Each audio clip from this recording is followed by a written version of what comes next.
Today I'm taking a look at Storyfold Wildwoods, the new game from Open Owl Studios, solo-only campaign adventure game. You play as Luma and her companion Brome, who is a bear and is on the front of the box right here. And you're going through these different chapters and different scenes throughout the course of a 5-chapter campaign. I would like to thank Open Owl Studios for sending me this one as a review copy. First, we're going to take a look at how you play this one, then I'll come back and share with you some of my first impressions for this game. I've played through 3 of the 5 chapters so far, but first let's go ahead and take a look at how you play Storyfold Wildwoods. So here we have Storyfold Wildwoods set up and ready to go. Again, this is a solo-only game, and what I am showing you here is the prologue in the game, basically the tutorial. So if you were to get the game, this is the very first thing that you would play. There are very, very minor spoilers here. If you don't want to see anything, skip ahead, but you're not going to see much here that's going to impact the overall story of the game. So in this game, there are different scenes. There are 5 chapters in the game, and there are a certain number of scenes in each of those chapters. You're going to kind of be doing the same thing in each particular chapter. What you've got here is your action cards, so there's a lot of action selection going on in this game. You've also got some hand management happening over here, and you're trying to manage different tracks too. You've got the spirit track right here, and also the Wildwoods track right here. Over here you've got some explore cards, some creature cards, and then some various tokens, and also your dice. Dice rolling is a big factor in this game, and also dice mitigation comes into play as well. So on your turn, you're going to have 2 different phases. You're going to have the Luma phase, which is your character. You're playing as Luma and Brome right here. And so you have the Luma phase where you will first retrieve all your dice and then perform actions. And then you have the shadow phase. What you're trying to do, your goal, is to get basically right here. And if you can get here and get that done before time runs out, then you will succeed at that particular scene. So the different actions are the following. You have explore here, you have light, you have help right here, and you have heal. Those are all the different actions that you could take in the game. The number on the dice that you need to consider that a success is this number right here. So you can see if we were to do the heal action right now, we need die faces of 6+, and these are 8-sided die, to be able to consider that a success. I think for the first turn, what we would do is an explore action, which would allow us to resolve this location right here if we get 2 successes. That's what those 2 dots mean. So you just pull this card down. I'm going to go ahead and roll 3 dice, see what we get. And we got a 4, a 6, and a 2. So that's good. We've got 2 successes, and we're able to do this card right here. Now, once you do that action, it moves to the end of what is called the river. This is the river right here. If you've played Ark Nova, if you've played some other games, you will probably notice this where the action cards move as the game goes on. So now that will go up there. We've completed this, so we get to place one of these tokens right there on it. And then we draw the first story card.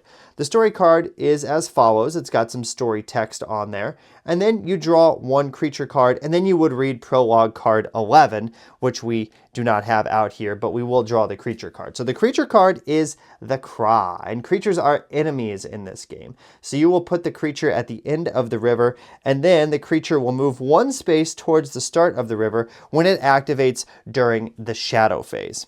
Now let's go ahead and take a look at the light action. On the light action, you can light a creature, which is basically stunning them, and you can also advance the light marker 1 space. That's important because for you to succeed at this, you'll see this little icon here in the middle, the Wildwoods track has to have the light marker in the middle. If this marker, which is the shadow marker, ever gets there, and before you do, then the game is over and you lose that particular scene. So if we were to light here, we could use our other 2 dice to light.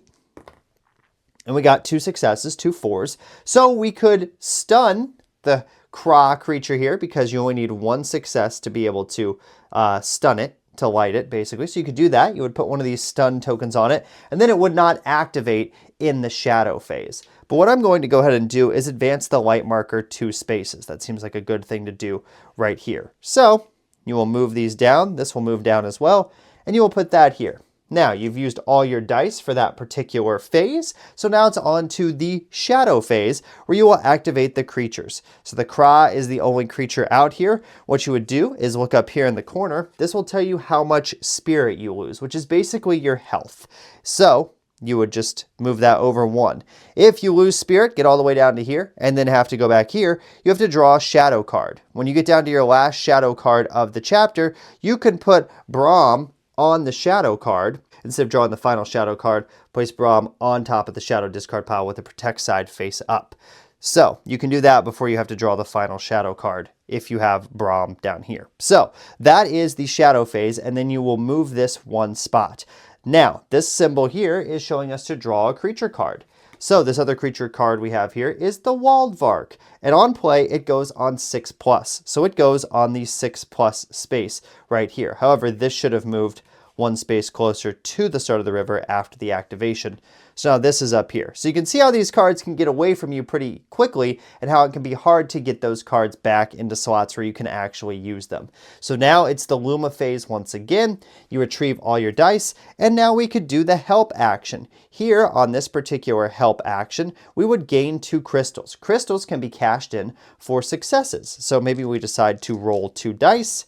We get an 8 and a 4, we get 2 successes, and we can put a token right here and gain 2 crystals. You can put those on any action card that you want. I think I would go ahead and put them on the maybe heal action card here.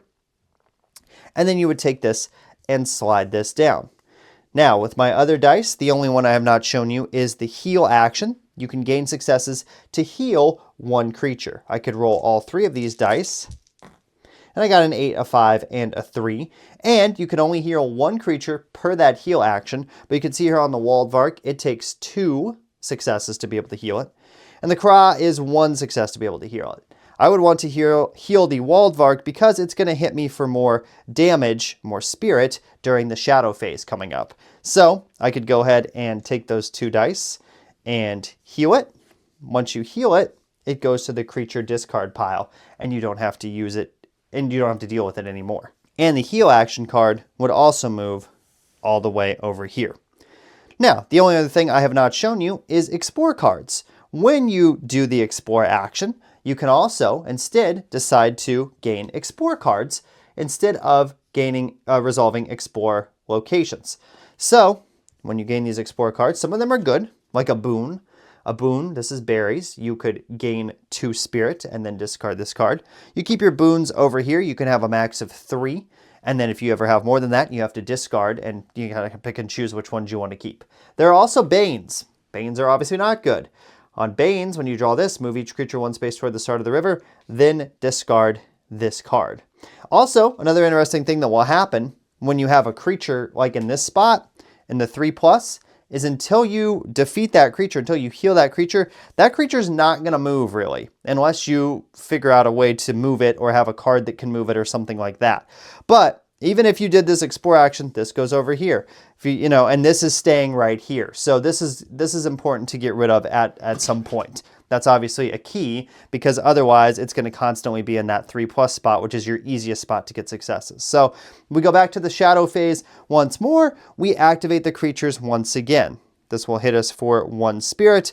This will move 1 space closer. That doesn't move. Again, it's going to stay towards the start of the river. Now it's our turn again. Well, what do we need to do on this turn? Well, probably go ahead and, do some light actions. So you would roll these dice. No successes there, and sometimes that happens. Sometimes you get no successes, and so you still just slide this card up, and then that turn is basically for naught without any successes. But what your goal is to try to be in the scene is to get this marker right here.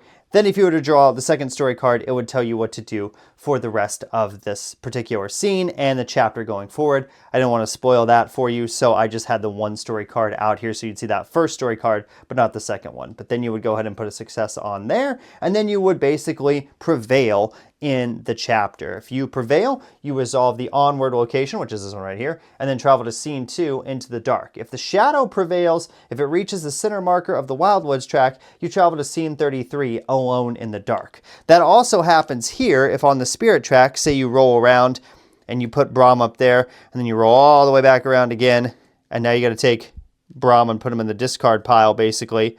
And then at this point, you'd have to draw this shadow card. Well, this shadow card is also telling you that you lost. Not every scene has just 1 shadow card. Some have 3 shadow cards, and there's different amounts for the various chapters. You're going to set those up at the start of every chapter, and then as you go through the various scenes, you will probably flip those over at points when you are going through the scenes. Other than that, that's basically how you play Storyfold Wildwoods. Every scene is going to kind of unfold just like that, where you're going to have different actions out here. You've got more of these on different scenes in terms of things that you need to do before you can basically prevail in the scene. These arrows mean you have to do this step before this step, and sometimes there are maybe 3 or 4 arrows going on, and also other things that are happening in the scene as well. So it builds as you go along. You also have a little bit of a deck building aspect in the game as well, because you're going to get explore cards and add them to your deck that you'll gain from various chapters and various scenes and things like that. But overall, that's how you play Storyfold Wildwoods. So now let me go back and tell you what I think about this game.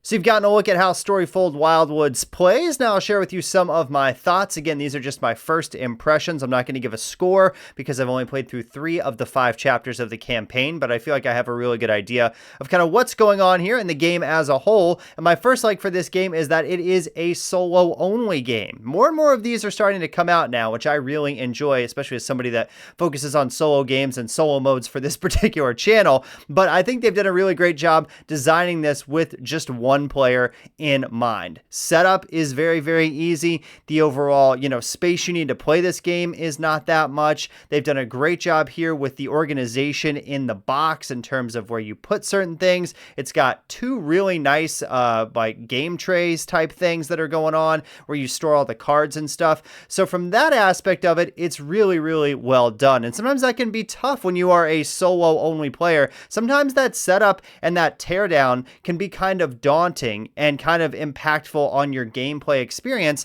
And that's not the case here with Storyfold Wildwoods. They did a really great job with that. The tutorial / onboarding / prologue that they've got in the game is probably one of the best I've ever seen in terms of here's this deck of cards, set it out, and we're going to teach you how to play the game. You don't have to read the rule book. You don't have to, go through this entire long setup process. It's just open the storybook, put those prologue cards out, and you're ready to go. And it does a great job of teaching you the game. Now, the game does come with a little rules reference guide if you have a question or are curious, about how a certain phase works or something like that. But the prologue is really well done and is a great onboarding experience for this game. Also, I really enjoy the whole world of this game and the art and everything. The art on the cards is fantastic. The art in the scenes and the chapters and the storybook is great as well. And I could see them doing more games like this, with the Storyfold : Wildwoods. That makes me think if this one does well, there could be more games in the Storyfold series, if you will. And I would definitely be willing to play some more of those types of games set in different, parts of this world that they're maybe creating. Let's talk about the gameplay now after we've talked about kind of the look and the presentation of it. The gameplay is really solid. At its core, this is kind of a action selection, hand management game, and also involves a lot of dice rolling and some dice mitigation as well. You also have a little bit of deck building in there as you go through the various chapters of the campaign. You'll add more cards to your Explore deck, and that will get bigger as the game goes on. I really like the overall system that they've got here because I think trying to figure out which action you're going to do on which turn is one of the big things of this game. You can do an action that requires 6+ on the die faces, but are you going to be able to achieve that with a level of success that you want? That's really uncertain. There's a little bit of a push your luck aspect in this game as well. You say, okay, I'm going to try for this action. I need 2 successes, 5+ on the die faces. Oh, I didn't get it. Okay, well, now I've got to kind of strategize and figure out what I can do to, manipulate that maybe on a future turn to try that action again. I think the river and moving the cards back once you select them, moving them to the back of the, basically the river, so it's a while before they possibly come up again, is really well done, and again creates a lot of strategy in this game. This game is very simple to play. It's very easy. The rules are very light for this particular game. Setup doesn't take long, but the decision space is really, really interesting. and is really well done for a game that is kind of so light on rules and complexity. The first time that I played this, I was like, oh, this is going to be kind of like a cozy little storybook adventure, and we're just going to go through and do things. It's not going to be that challenging. It's going to be just kind of fun.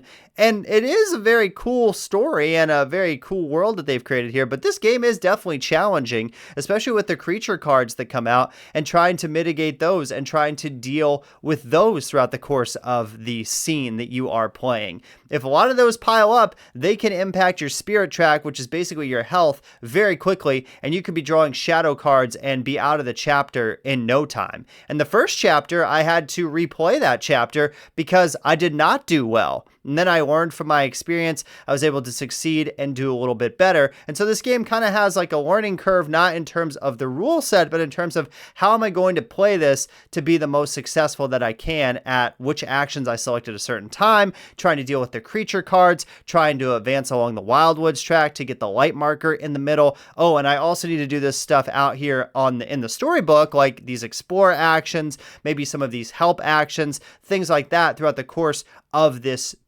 scene that I am playing. Also, the scenes are pretty quick. They take maybe, 15 to 20 minutes to play a scene. You could play a whole chapter probably in about an hour or an hour and a half, but I like that it is a short campaign game. It's not one of these 40, 50, 60-hour experiences. This is a campaign game that feels like you can actually get through the whole campaign. And while those long campaign games are a lot of fun, sometimes it's nice to have a shorter one that feels like you can actually complete. I think the 5 chapters is a really good amount for this particular game. I will say I've got a little bit to say in dislikes just about that, but I think that going for the shorter campaign game feel is really smart here. I also enjoy some of the explore cards that are in the game and how you could get boons and banes. Boons are good, banes are bad, obviously, and it's just kind of a luck of the draw depending on which one you are going to get. So that also adds a little bit of a press your luck aspect into it as well, in terms of, oh, I could take this explore action and I could draw cards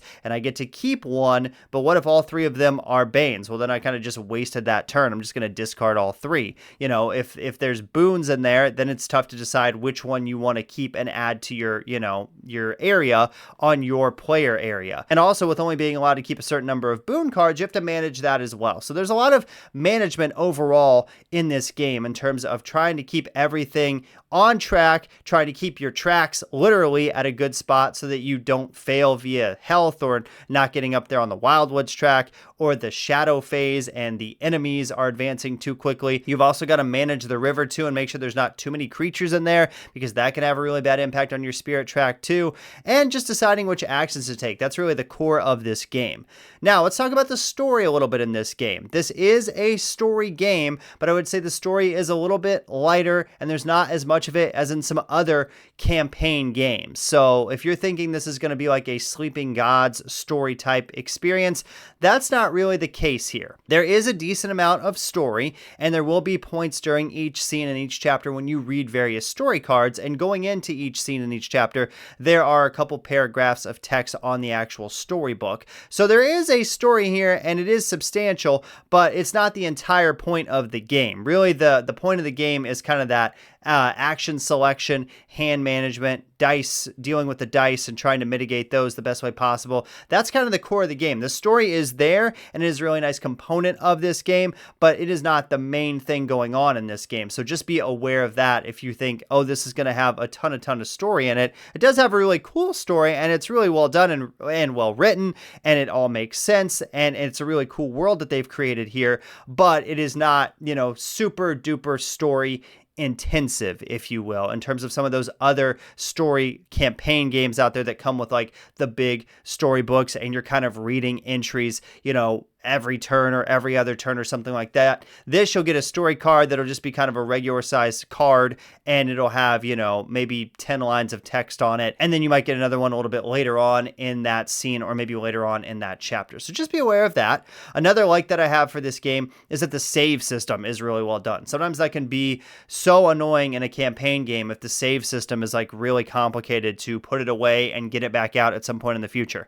Not the case here for Storyfold Wildwoods. They've done a great job of creating a separate insert or game tray, if you will, which is just for your campaign status. You put your action cards in there. There's a little area to put the spirit marker. There are spots for how many crystals you have on certain cards. It is just really well done in terms of if I save it, I know I just got to take this out, take this tray out, take these cards out, set them back up, and I'm ready to go again with the next chapter or the next scene that I was on. And there are a lot of points in this game when you can save. You can save basically at the end of any chapter or whenever you fail, because you'll have to restart that chapter from the beginning. Can't really save in between scenes, but like I mentioned earlier, the scenes are really short. It's not that hard to get to the end of a chapter. You know, again, that might take you an hour, hour and a half to go through one entire chapter. And then if you do want to stop between scenes, you just have to kind of leave it set up on your table or wherever you play your games. But the save system is really great, and it's very easy to tell where you are. The storybook basically has these two flaps that fold, and then that's going to just mark your place, basically like a bookmark in the storybook, and you know when you play the next time, you're going to open it up there, and that's what chapter I'm on, and I'm ready to go again. So those are all my likes with Storyfold Wildwoods. My dislikes, I would say, is that the main thing for me is that this system of this action selection feels like it could get kind of stale a little bit later on in the campaign. It feels like 5 chapters is, of doing this kind of same thing is kind of a lot. Again, I'm through 3 chapters so far, and while there have been some different things that have happened in terms of like different enemies that have come up and trying to deal with those and the creature cards, the overall gameplay mechanisms haven't really changed at all, which again, I think is can be a pro and a con. It's easy to learn, it's easy to remember, but the con is it's not really building on it very much in terms of the gameplay mechanisms or adding things to the game. I mean, you are getting those explore cards and you're building your deck up a little bit that way, but how you use those is the same throughout the course of the game. So that may be a positive for you where you're like, I don't want to remember a lot of rules. I don't want to have a huge sense of progression maybe where I'm like gaining a bunch of stuff and having to remember what all these different things do, because that's not the case here in this campaign game. It's very much that game that you're playing kind of in the first chapter and the first early scenes is the same type of game that you're playing later on in the later chapters and the later scenes. So I feel like that could get a little stagnant by the time I get to chapter 5 in terms of, just doing the same thing kind of over and over again of selecting which action cards I want and trying to solve this puzzle. But I really enjoy this game from a perspective of trying to be a simpler campaign game. So just know that going in, if you're the type of person that likes a campaign game where you are collecting a bunch of stuff, where you're getting stronger, where you're building a character up, things like that, that's not really happening in this game. It's using that campaign system to basically progress through the different scenes and the different chapters, and also to tell the story that the game is telling in the order that it wants you to experience it. But that's all my thoughts on Storyfold Wildwoods. Overall, really solid solo-only campaign adventure game. Good story in the game. I do enjoy the action selection, and that is a really good puzzle that they've created here. It's very rules light, which is nice, and the components and everything are just fantastic. The art really stands out to me on this one. It is great, and all the art is very cohesive and just fits the world and the scenes and the chapters and all of that art and even the box art. It all works together and is really, really cohesive and is really cool, and you can kind of immerse yourself in this world when you are playing the game. So overall, I would definitely recommend Storyfold Wildwoods. I am interested to see what the final 2 chapters of the campaign are going to do, but overall, I do enjoy it, and I do think it is a really fun solo-only game. And again, we're getting more and more solo-only games in the market. This is another one that I think if you enjoy, rules light games, if you like a campaign game that's not going to take you a ton of time to complete, if you're somebody that just enjoys this theme and the art looks cool to you and the world looks cool to you,